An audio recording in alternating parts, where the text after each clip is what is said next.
And we're coming to you live from the Built Ford Tough Studio. Boomer Esiason, Greg Giannotti. It's Boomer and Gio on the Fan. Simulcast across the country on CBS Sports Network. And wherever you are on the free Odyssey app. Good Friday morning. It is a feel-good football Friday.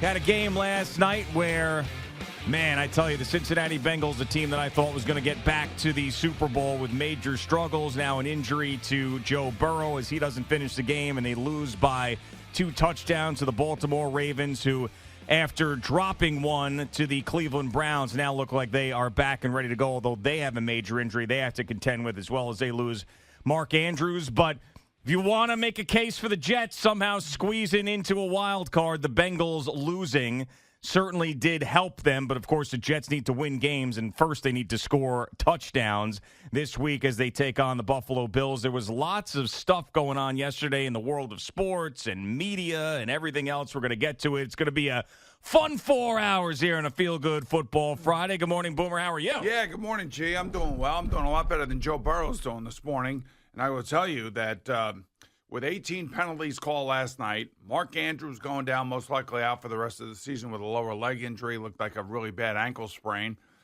Joe Burrow with the wrist injury. OBJ got hurt late in this game last night as Logan Wilson was flying all over the place, making tackles and doing those hip drop tackles, and guys getting hurt. And this is one of the reasons why the NFL wants to get rid of these types of tackles. The defenders know what they're doing, believe it or not, and they are dangerous. And that first one against Mark Andrews was textbook hip drop, slide down the back of the legs, fall on the the heel, the ankle, the Achilles, and basically guys out for the rest of the year.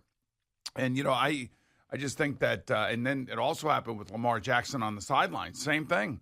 Did the same thing to Lamar, and Lamar got up, and you thought maybe he was going to be out for the game, but he came back and still played. And now, good news for the Ravens is that they do have 10 days off, but I still think that the product on Thursday night is not great. I'm trying to be honest here. I love football. I understand why they have Thursday night football. I understand they're trying to grow the brand, grow the pie that they share with the players and the owners. Teams become worth more and more and more money each and every year.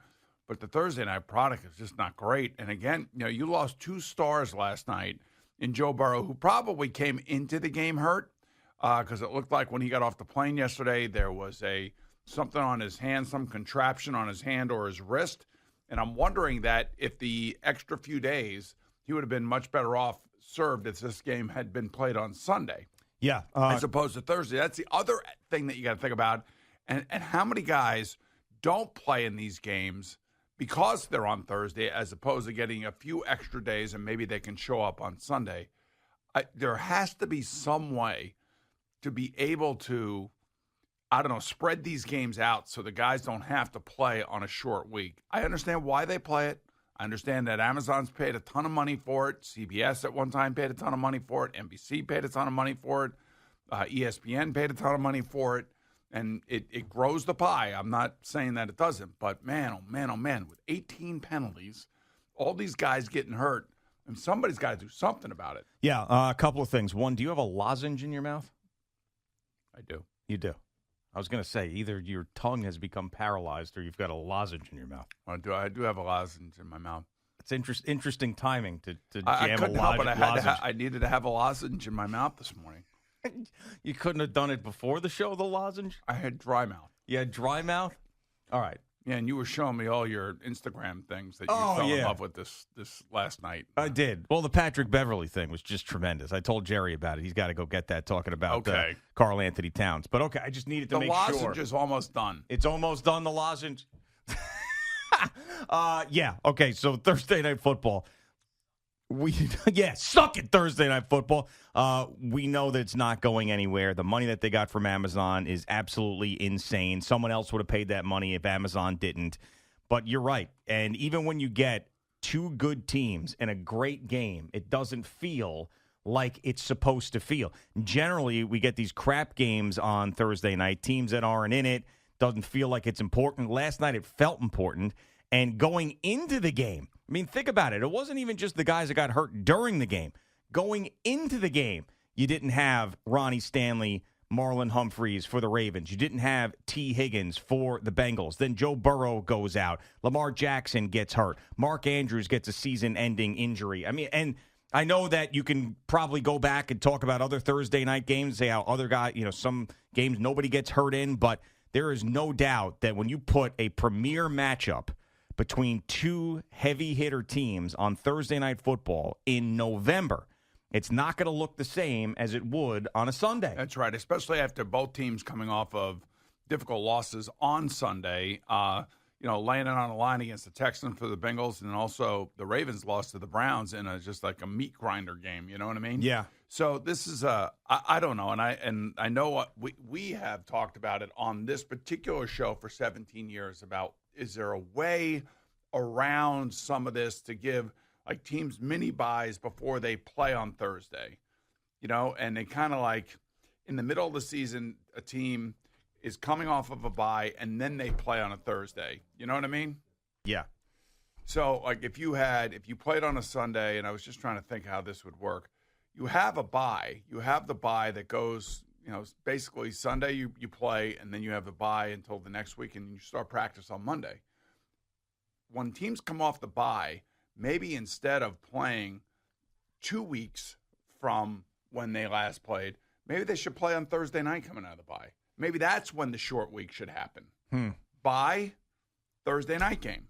Bye, Thursday night game. And I don't know how, again. Logistically, it's probably impossible to get every team on that same schedule. But that's what I'm saying. There's got to be an algorithm out there. I'm sure that they've looked at this, but they got to do something a little bit different to make these games a little bit more competitive and not so miserable for the players who are playing it.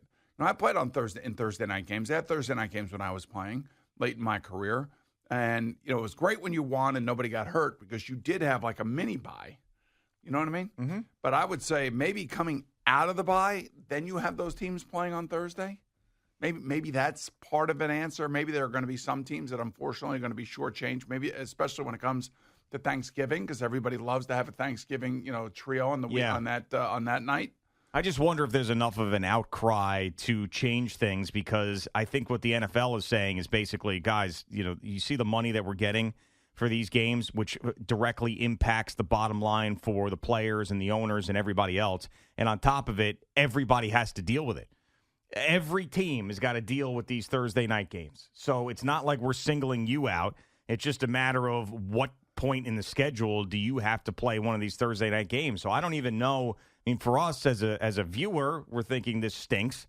But, I mean, is the Players Association going to step up and complain about it? Are the owners going to step up and complain about it? Because I don't think anybody is going to have a loud enough voice and complain to make the NFL change. And on top of it, don't forget, they added a regular season game to the mix. So you got 17 games now. And a lot more international games, too. Right. Guys are playing internationally. And, the Buffalo Bills could look at one point in their season, the London game to Jacksonville, and then having to come back and play the next week. I mean, and that was like a test trial dummy to see whether or not a team could handle that. And I don't think the Buffalo Bills have been right since that. I think that's part of the equation of what's going on up in Buffalo. But that they were sailing right along. They had won 3 in a row. They were averaging over 35 points a game. And bang, bang, bang, they go to London. They lose to Jacksonville. Then they have to come back and they play again. And it just, like that next weekend, it just seemed like to derail the team. The team hasn't been the same since. Yeah, and of course they fire Ken Dorsey this week, so you're going to get Joe Brady, the new offensive coordinator, who was elevated from quarterbacks coach in this matchup against the Jets. If you're Rob Saleh, do you like the fact that there's a new offensive coordinator for the Bills this week, or do you not like the fact that there's a new offensive coordinator for the Bills this week? Because I told you, I went through it. There's only one big example I could give you of a team really taking off after an offensive coordinator midseason change, and that was the Baltimore Ravens in 2012 when they went from Cam Cameron. They fired him, went to Jim Caldwell.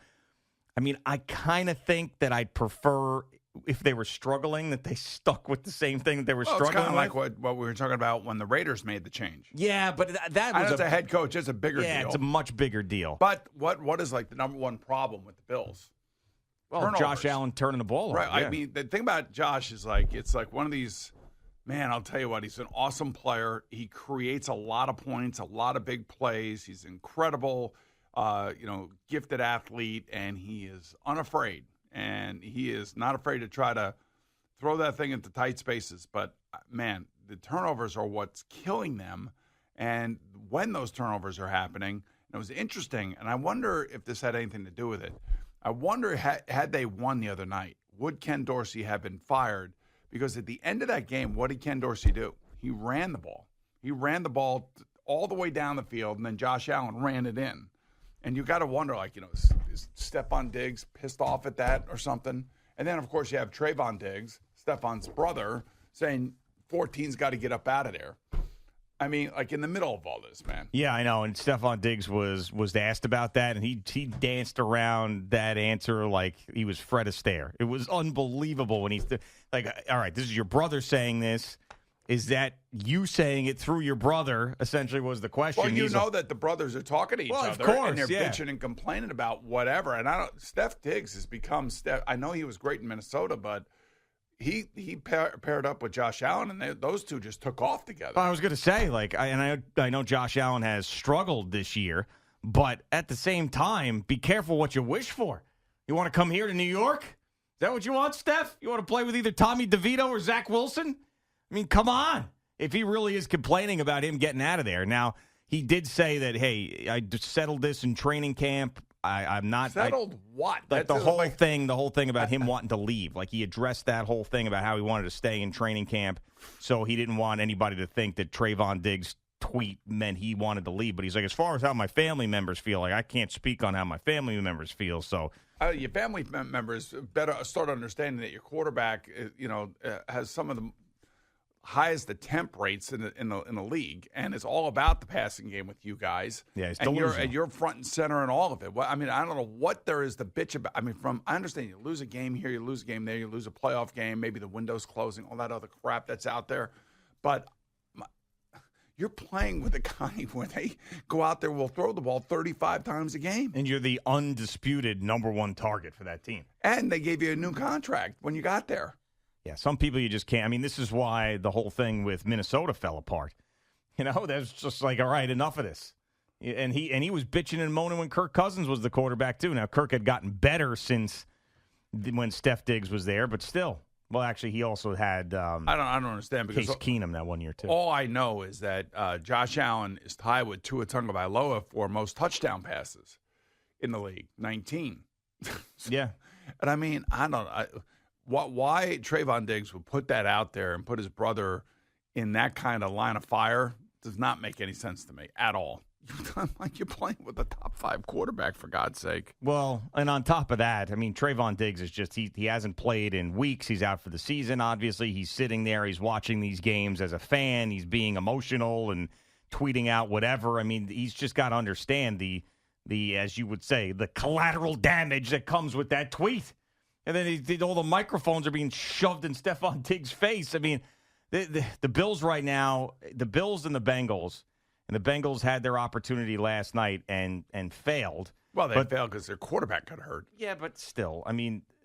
And by the way, he was wearing something as they got off the plane yesterday. This is in our text thread last night. One of I will not say who put the text out there, but it wasn't me. But it made us all think on the text thread. Can somebody sue the NFL or the Bengals for not putting Joe Burrow on the injured list from a betting standpoint? Interesting. It's going to be I don't know. It's going to be tough to prove because it's that one little video you could barely see what's on his hand. There's no way you could be able to win that case. I'm just saying that Joe Burrow is not on the injured list, and I would think that if there's a reason there is an injured list, and you're in bed with a lot of these. But he started the game, It's not like he was out. That. So, I don't know. Yeah. I don't think anybody's going to have a leg to stand on with that. We thought it was because he sliced his finger and it was some sort of bandage. Yeah, that's what I thought. But the other thing, too, is that I wonder if the league will hold the Bengals accountable for not having him on the injured list. Well, Zach Taylor said he was unaware of any injury. He was fine going into the game. There was nothing that was happening with him prior to the game, and he's going to have to say that, obviously, because if he said that there was something, he wasn't on the injury report, then he could be in trouble with the NFL. But it's going to be a hard thing to prove. be a really hard thing to prove. Unless you Well, get somebody in that Bengals clubhouse or locker room that with the training staff that's going to flip. That'd be the only way to prove it. No one's going to do that. Well, the question that I would have for the Bengals training staff and for the coaching staff would be like, was he receiving treatment for a wrist injury, hand injury, or anything else in that regard around that area, on Monday, Tuesday, and Wednesday? And if he was, why wasn't he on the injured list? Yeah, I mean, you could do that. I mean, I also think that if you're someone, the only person that would have an issue with it is the gambler.